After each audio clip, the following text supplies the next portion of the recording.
So I'm going to start off by introducing the panelists today, and then I'm actually going to ask for a little bit of audience participation before we get into the questions.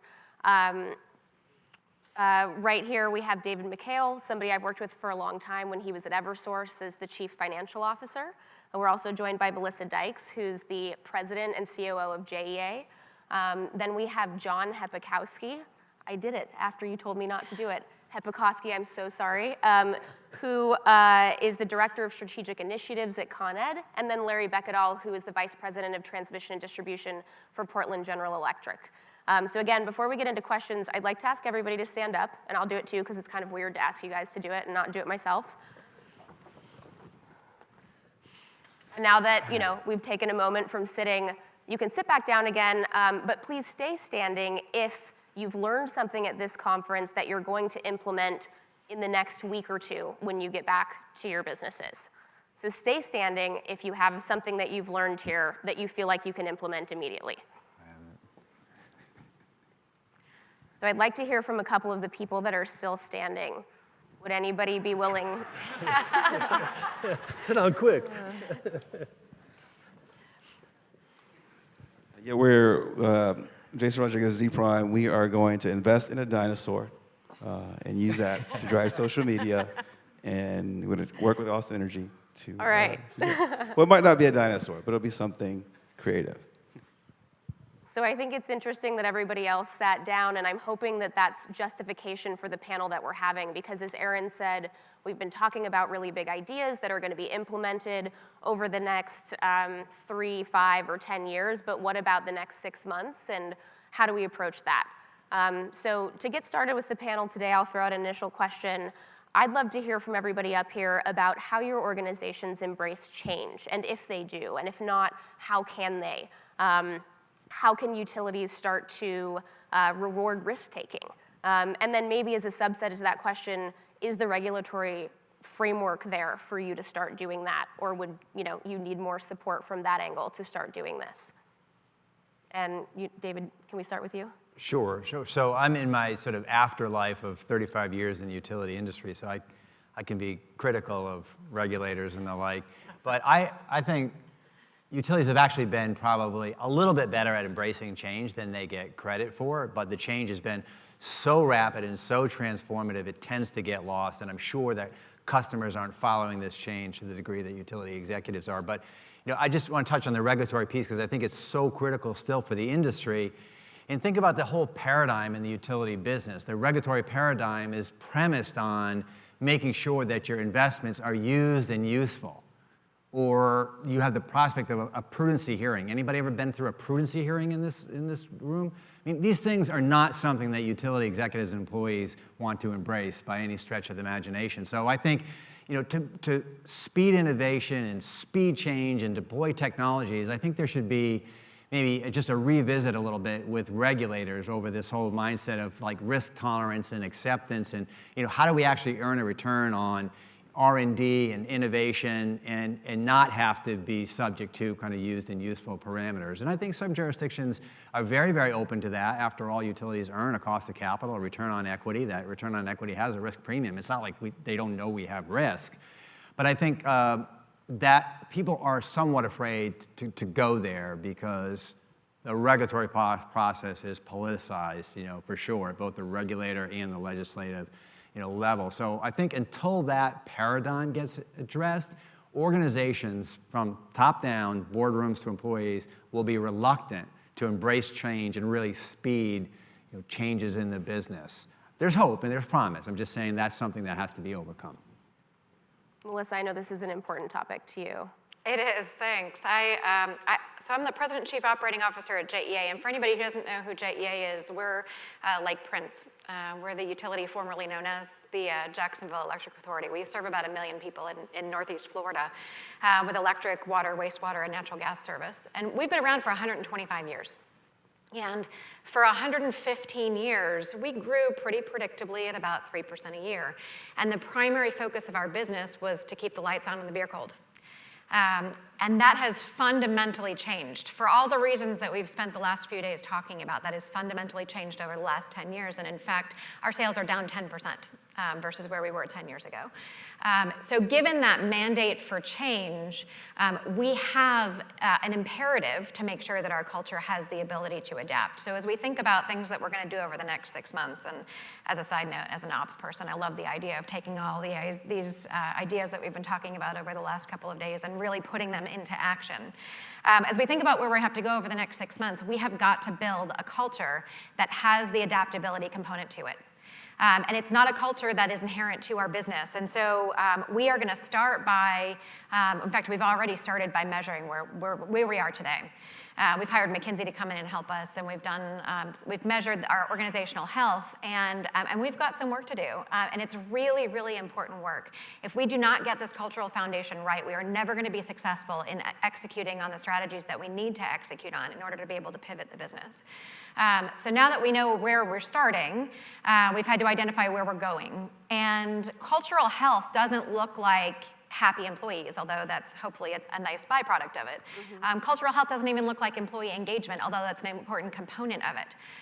Cultural health looks like having the muscles built from an organizational health perspective to be able to be adaptable, to be able to be aligned around strategy as an organization, to execute with excellence, and to have an organization that renews itself so that it can lather, rinse, and repeat. And so for us to get there, we have to build on specific capabilities, and that's the third step of what we're working on. It's to identify the capabilities that we have to build that very specifically get us to organizational health. Once we get through that capability building, we've got to get to a point of reassessing. So let's figure out if what we did was effective. If it wasn't, let's pivot. If it is, let's do more of that, so that we can then continue to this journey going forward. We've talked a lot about culture. It's been an underlying theme in so many of the discussions over the last couple of days, and it's because we have to get that right in order to be successful in evolving our businesses. Yeah, it's John Hepikoski from ComEd, and it sounds like what's happening in Jacksonville that Melissa spoke about is very similar to what's going on in Chicago at my utility. So yeah, for like the last 2 years, I've been trying to drive innovation, culture, and strategy, and even words really matter when you talk about words like risk and failure at a utility. Like they don't resonate with the workforce that well when they've been trained for 100 years to do something a certain way. So we're even careful about what words we use. So I heard Melissa use the word pivot, and we're trying to explore that word too. We've taken innovation culture surveys with the workforce for the last couple of years throughout Exelon, not just at ComEd, and we have a lot of work to do as well. So very similar themes there. And when you think about, I'm paraphrasing, but Thomas Edison said something to the effect of he didn't fail 10,000 times, he just found 10,000 ways that something didn't work. And so that mentality needs to kind of come back, I think, to the utility workforce. So failing fast, even, which is like an innovation buzz term, it doesn't really resonate always when you're talking to operations folks on a utility who's got to keep those lights on and the gas flowing. So we're working on those, even the vocabulary we're working on. Oh, it's great. Larry Beckenall, Portland General Electric. And Irene, I didn't even get to tell you that you talk about culture change, so my position title changed. So pulled me out of transmission distribution and said, okay, we need grid architecture, we need integration, and we need system operations. So real time, what do we do? And it's really all about, as you think about the line of business that we're all in, what we've been doing, this love your energy is really the foundation of it. But think of the past. All of us as utilities, what have we sold? Well, we sold energy efficiency, we sold maybe time of use, we sold maybe power quality. It's kind of what we did. And most of that was associated with capacity. And once you put it in place, it was good. And customers were happy. And the grid people were over here doing what? Running the system and making sure. And then the energy efficiency and those sales folks were over here. Well, everything that we're talking about at this conference is what I call dynamic devices. And that's collapsing this. Because now you're really thinking about what actually impacts the grid on an immediate basis, real time, and what customers are wanting, and having to collapse this together. So CEO Maria Pope, she said, Larry, let's twist your arm. We got to get into this. We got to think differently about how we're approaching this. And so culturally, we've got to change. And I would say from a commission regulatory perspective, two things come to mind. One, been pushing very hard on renewables. Obviously, we come from Oregon, happens to be a green state. Some people say it's a little blue in there too, but very green in terms of what our customers really want. And so they're pushing for renewables very hard. And so Commission's looking at us. And so you say to yourself as a utility, okay, how do we do that? How do we do it faster? Can we make any kind of return on PPAs? You know, how do we start thinking differently about even on the generation side of the house? Because we're going to be sucking a lot of carbon out of the system, taking generation down. Are we going to be able to renewables faster than we are taking out? Big question. Right now, we're not seeing it in the Northwest, and that's a worry when it comes to reliability. And finally, you go over to the customer side and you say, here's a distribution system that you need a virtual power plant. And I use that term because it encompasses everything that everybody wants into the system. And from a regulatory standpoint, you got to start thinking about some sort of performance incentive mechanism. So if you don't have one today, you can say that you'll probably be seeing it in your state coming soon. So those drivers are moving us. We need more in the distribution to offset what's going on in renewables over here, and we need more renewables over here if we're going to achieve the carbon offsets that are coming our way. Yeah, Larry, I actually want to dig a little deeper into kind of the direction you were going in.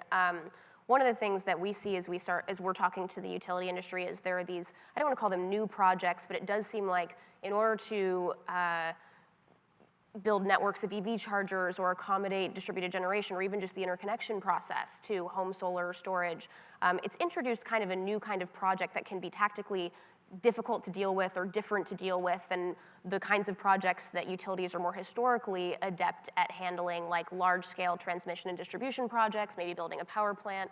Is that something you're seeing, and do you feel like utilities have the infrastructure to manage those projects and those new tasks?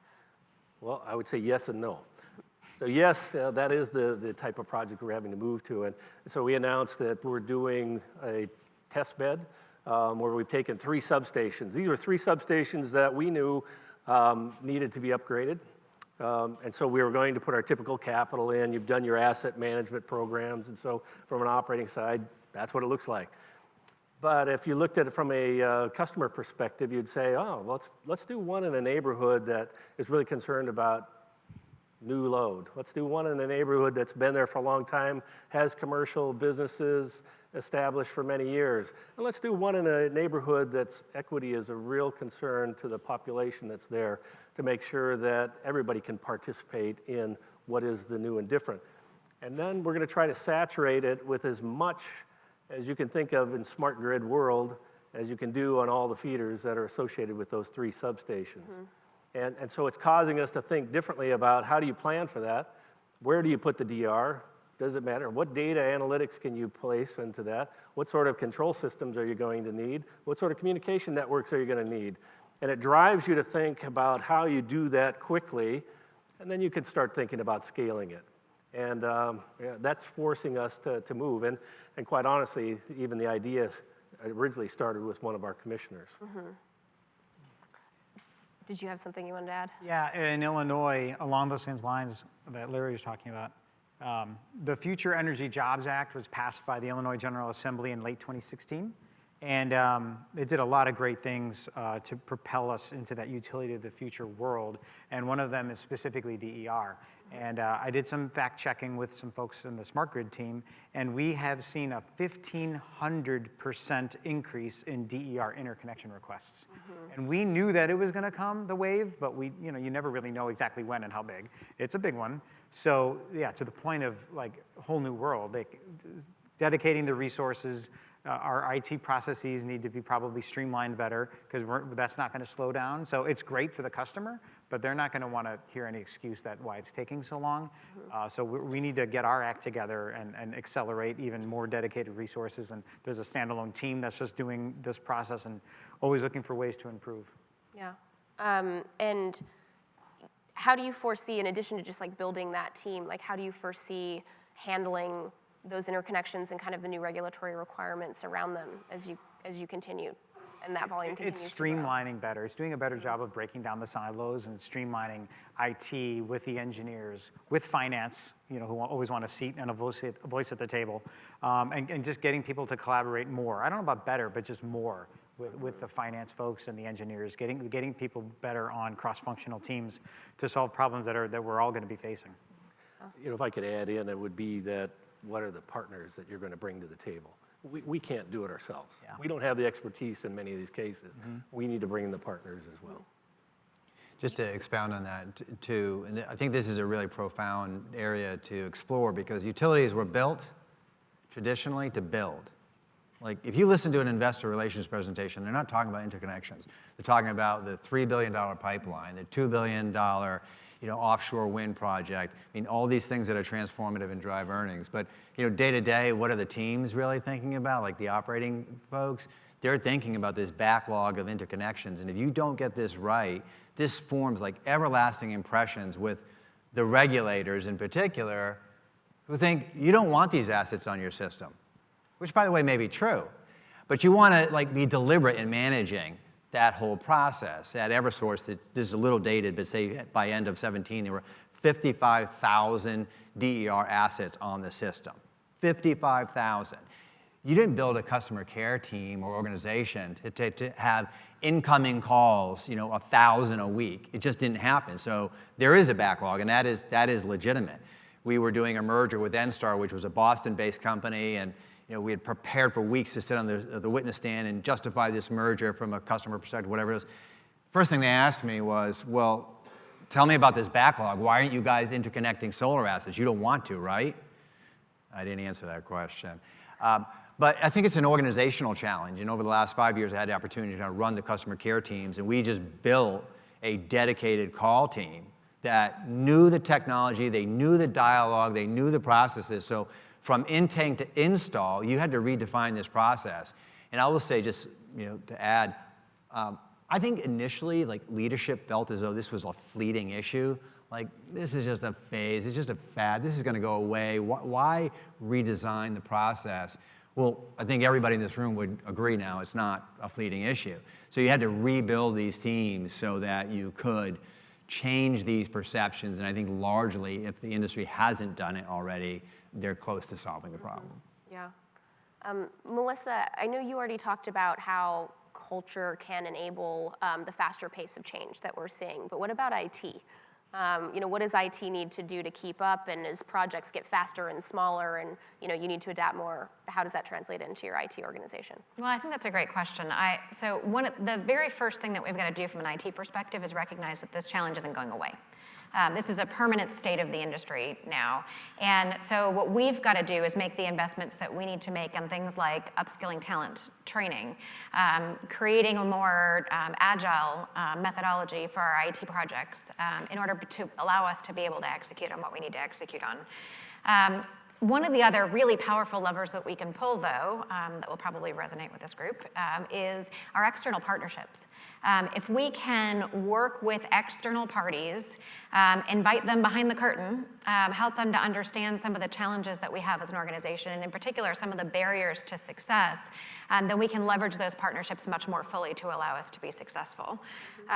We have to fully automate every single, I'll call them menial tasks.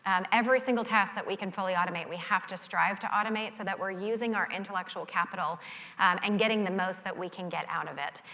So that our intellectual capital can be focused on rapid execution of really innovative projects rather than some of the more menial day-to-day tasks.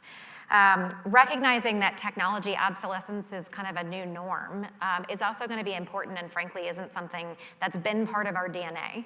And so we've got to constantly be reevaluating our technology portfolio and suite of offerings to make sure that we are doing the things that are the highest value. And the last thing we've got to do, which I think is really important from a cultural perspective, is find quick wins. Find early wins that touch a lot of employees, in particular field employees, with technology. So we can't, as an organization, say that we're migrating to an innovative culture if we've got a fleet of employees that go out to pump stations and record asset information and maintenance information in composition notebooks. It's just not going to work. And so we have to be able to deliver technology solutions that touch and enable our employee operations as well. Yeah. David, I know you oversaw a lot of change to IT at your time in Eversource. Any thoughts on this? Well, I think there's a corollary with the capital-intensive nature of the business. IT organizations are really good with enterprise-wide architecture. And if you look at how many hours of an IT organization has spent looking at the care and feeding of HR systems, outage management systems, energy management systems, it's the vast majority. But the world is moving sort of in a different direction, more around, I'd say, the OT issues, the operational technology. So one of the things that we did in our teams is to start collaborating more between the centralized IT, and it was largely centralized, but to build literacy at the corporate level and to challenge the teams to figure out what the field needs. Like, what tools do you need? You're out in the field. We're not using clipboards anymore. Get people ruggedized PCs and technology and laptops and get them in the trucks. And a lot of those solutions did work, but it was a completely different mindset from worrying about ERP systems or closing the books or what have you. And we had to partner with a lot of firms because we were finding, whether it was interconnections or outage management, you just had to be more nimble in the field. Now, this is going to sound like a little bit of a pitch in a commercial for Site Tracker, but one of the reasons I started working with them, and I was excited about it, because you need these tools that can work alongside these enterprise applications that can empower the field and get them to be more automated on replicating tasks, whether it's setting poles, inspecting poles, working through DER solutions, energy efficiency. And Site Tracker is kind of one of those mechanisms where it can really empower people. It can improve communication, improve execution, and it can improve sort of the outcomes. And there was like resistance for these tools. I was like, why would you resist these things? They're going to make you and your management look better, for Pete's sake. It's easy. And it's because the mindset was, well, I live and breathe my enterprise apps, and I certainly can't, let my guard down. But we've changed that mindset. So we are working with more partners and more businesses to empower our field force that way. Yeah, great. So the next question I wanted to ask is changing gears a little bit. Multiple sources say electricity use is back on the rise. That's a new state for the industry, at least for a little while. That could continue, especially with vehicle electrification.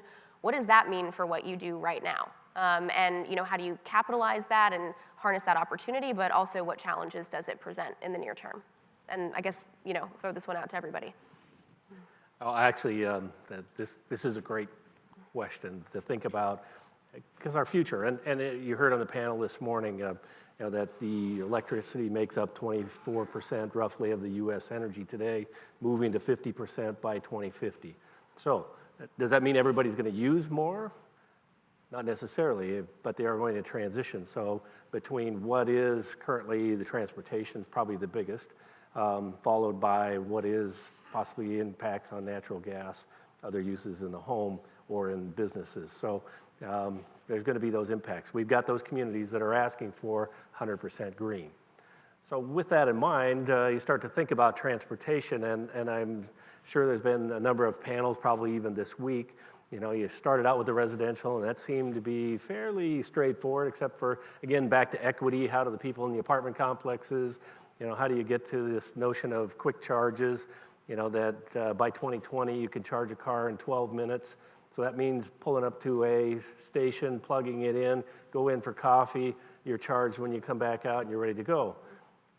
That's the target that we all need to get to, so that we get rid of the range anxiety and all those things about residential or typical drivers today.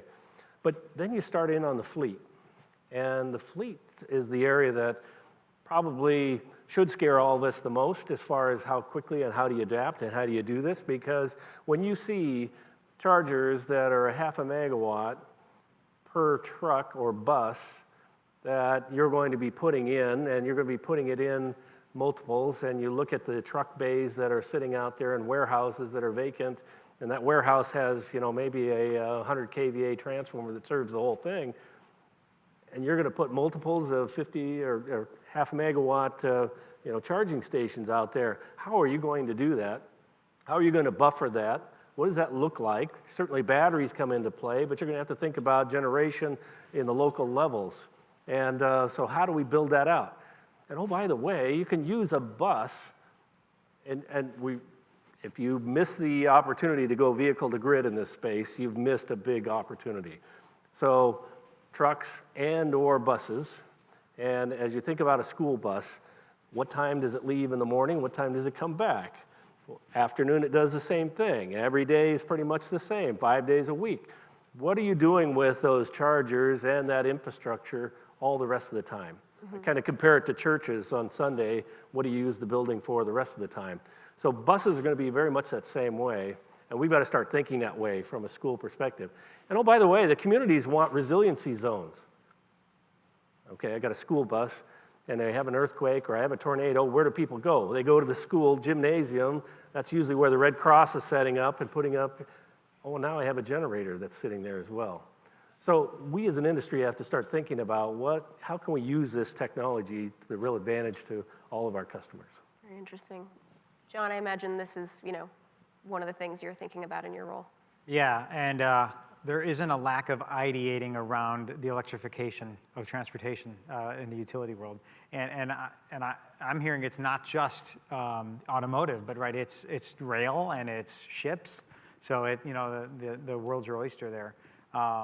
So at ComEd, we're always trying to deliver the premier customer experience. So what we've done in a neighborhood called Bronzeville, which is on the south side of Chicago, we selected that to be like the community of the future for our smart grid and smart city pilots. So from an EV perspective, what we we're always trying to see and what's working and what might not work. So we're looking at that last mile challenge. So we have an EV at a retirement home where folks that live there can make reservations for a ride to and from like a grocery store or the public transportation areas of the south end of the city. And we're gonna get learnings there. How is it used? How is it not used? When should it be charged? Things like that. And then we're looking to expand that maybe to a college campus, because I imagine there are times of the day or evening when folks shouldn't be driving and maybe it makes sense to hail an EV. But then I read something where the Illinois Tollway, so not outside of ComEd, but in the state of Illinois, they're looking at everything under the sun from super quick charging stations of electric vehicles like at the toll center when you're on the freeway, which is mind-boggling in terms of the technology. But those are some of the ways we're thinking about EVs. Yeah. Oh boy. I've got a little bit of a different point of view, and I think some of it is born from where we reside from a latitude perspective in Jacksonville, because we are a winter peak. We've got electric heating in Jacksonville, but the concentration of our sales happens in the summer for air conditioning load. And that is one of the reasons why energy efficiency has hit our business so hard, because we are energy intensive. We are electricity intensive in our community. And so when we look out in the future, I would love to be having this problem. I would love to be trying to figure out how to chase load growth that we haven't seen for a decade. We just don't think we're going to be there. We've done a lot of work on this. We've in fact hired McKinsey to come in and work on this with us. And we've looked at about 25 different variables in terms of forecasting electricity demand for our service territory. And the bottom line conclusion is that what we believe is going to happen to our service territory is that although we're going to see electrification, and we're certainly going to chase electrification, that it is not going to keep up with distributed energy resources and energy efficiency. And so we are expecting further declines in sales. And so from a challenge perspective, the biggest challenge that we're going to have to deal with is that the grid is going to operate differently.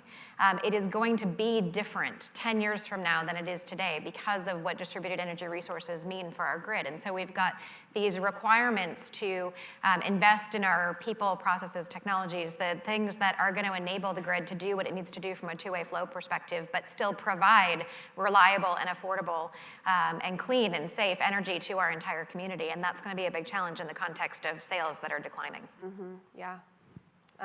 David, I wonder if you have anything to add. I know you live in a place with a high summer load too, but maybe that is seeing some growth? Well, my roots are New England, and that's a maturing economy. So in those economies, and we've already heard this is a regional issue with regional differentiation.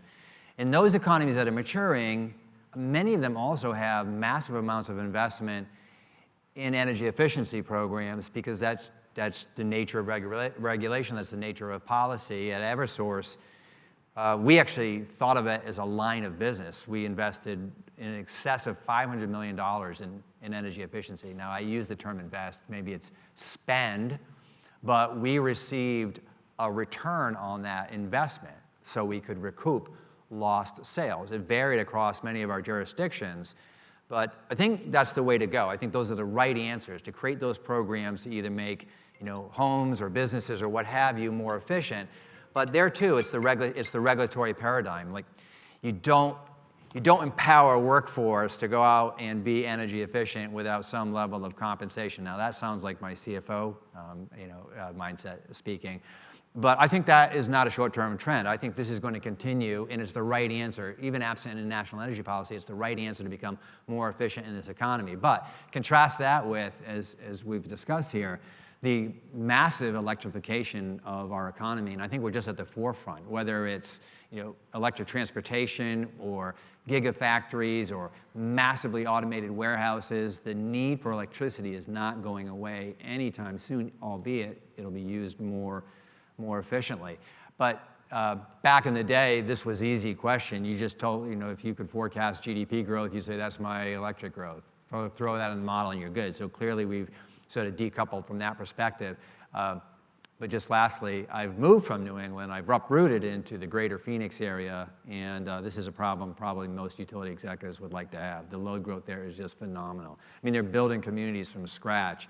I was sharing with somebody earlier, the developers are going to build a community the size of Cincinnati or Pittsburgh from start. So, I mean, tremendous amount of load growth, but I think that's an anomaly. If you don't have that type of climate, you're probably in an economy where sales are declining while you're making investments.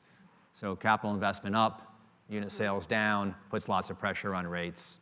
It's one of the biggest issues facing the industry. Yeah. I would say that's why perform becomes a real concern for all of us, to think about where do we operate in a better way to reduce costs in other parts of the business so that you can move those resources and or dollars into other parts of the business. We're all being forced into thinking hard about that.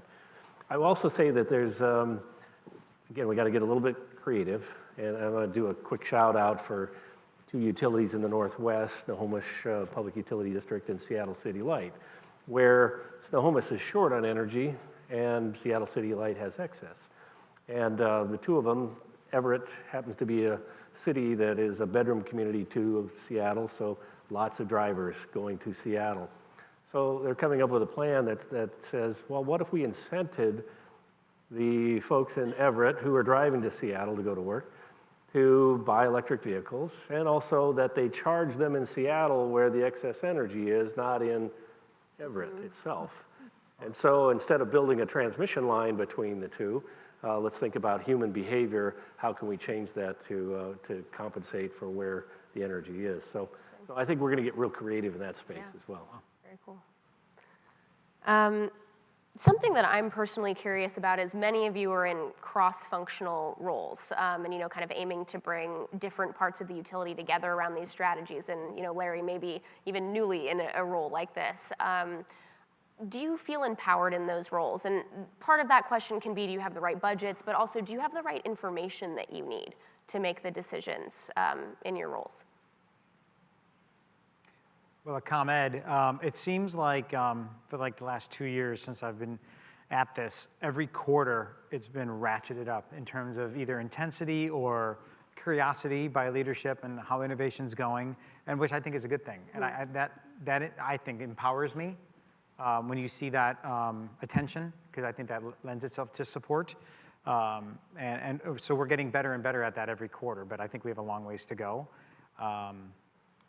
So we've created a funding council for utility of the future type projects, which is a cross-functional group of vice presidents at ComEd, and it truly is cross-functional because you have the IT person, the controller, engineers, someone from customer. So they're looking at projects where teams might need funding to propel us, into those different kinds of worlds, and they're getting an earlier look into not only just getting over line of sight to it, but actually having a voice in approving those kinds of things. But that's newer. That's a thing we've just stood up recently. Whereas if you would ask me that a couple years ago, we didn't have that. So I'm seeing improvements and I'm seeing more empowerment. You can never have enough resources or budget, right? We all know that. So of course I would take more. But I see us going in the right direction. I guess I would comment that absolutely. And it goes right on up to our board, who in fact at our fall meetings, they said, swing big. So what does that really mean? And they said you're gonna have to move twice the speed of what you thought was fast before. And so it puts a lot of pressure on. Just as John's pointing out, you're feeling that pressure coming on. But at the same time, this is a real opportunity. We don't get to do this much change in this industry, again, once every 130 years or so. So here's our opportunity. Yeah, exciting. Can we do another shout out Yeah. along this? So here's a question for either the panel or the audience. Whose responsibility is it to design the website for a utility, like the landing page or anything? Whose responsibility is it? What organization should do that? You want to volunteer? Got one in the front. Oh, Go up there. In my experience, it's usually a vendor. so we have corporate communications as one answer. We have a vendor. What would the vendor's skill be? In my experience, not front-end web development. All right, so that sounds like an IT thing. Any others? Customers. We don't want customers on the payroll. Customer service.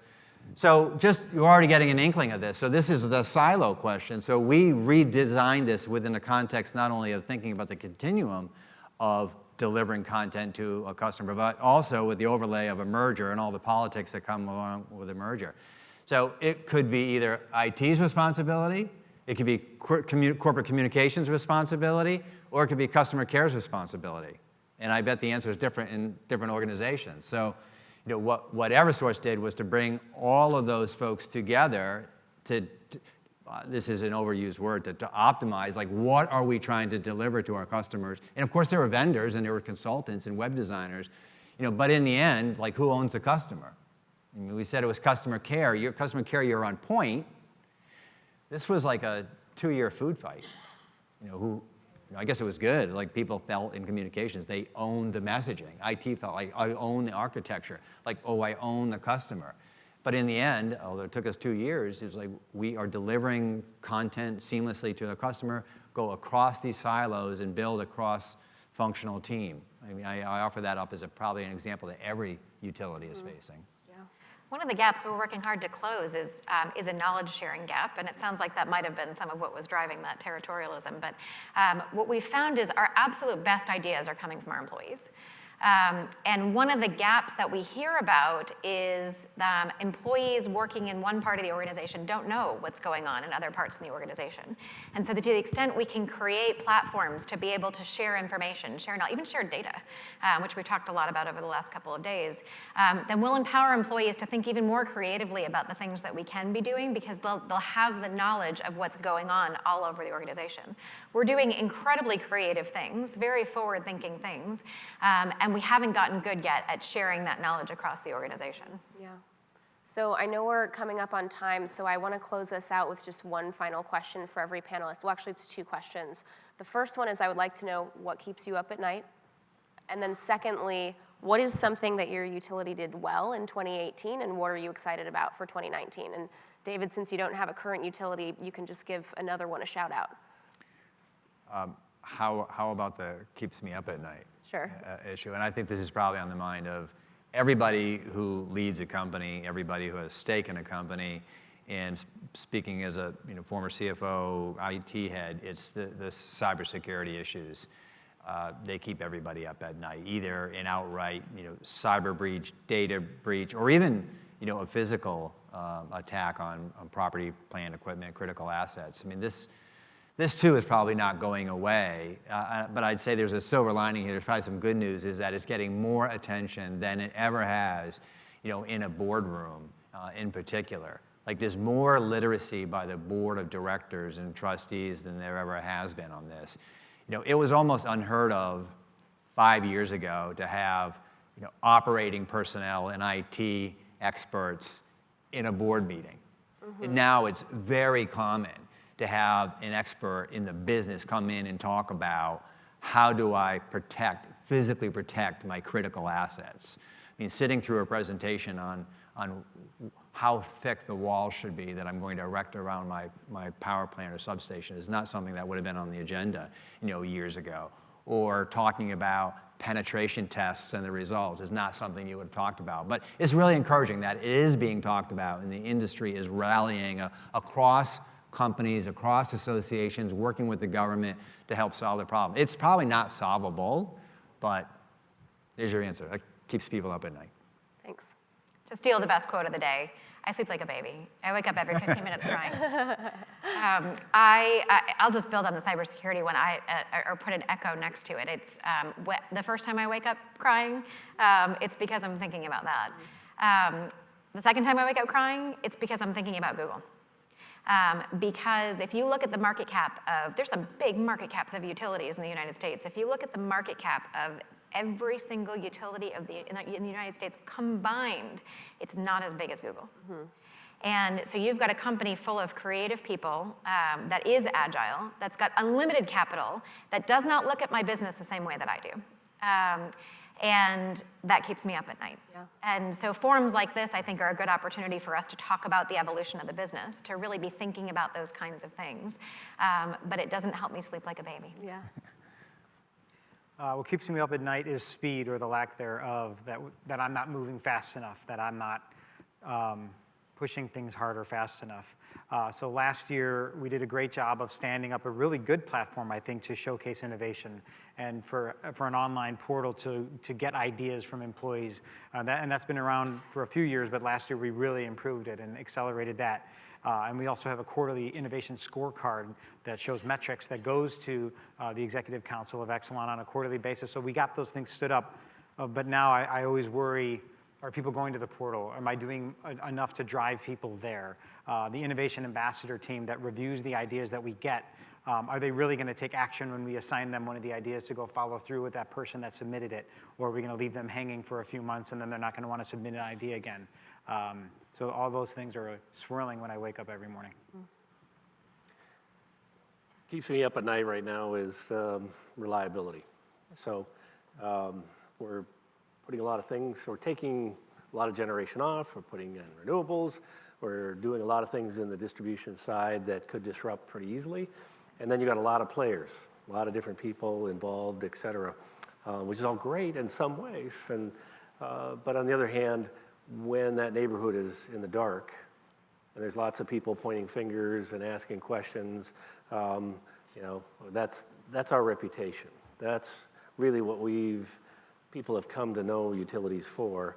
And so we've got to make sure that all the pieces fit together and optimize, you know, what can be made into the new and different. Yeah. Well, thank you all so much. It's been really a pleasure to hear from all of you and your experience. Please join me in thanking our panelists. Thank you.